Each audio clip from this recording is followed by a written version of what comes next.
Friends, இப்போ நம்ம bread சாண்ட்விச்சுக்கு தேவையான வெஜிடபிள்ஸ் எல்லாம் ஒன்றா கொட்டி கலந்துக்கலாம்.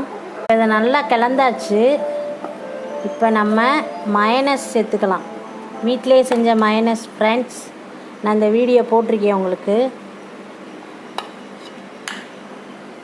அதோட மிளகுத்தூள் சேர்த்துக்கலாம்.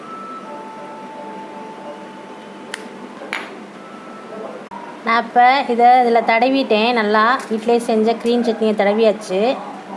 இப்போ இதில் நம்ம செஞ்ச வெஜிடபிள்ஸை இதில் மேலே வைக்கலாம்.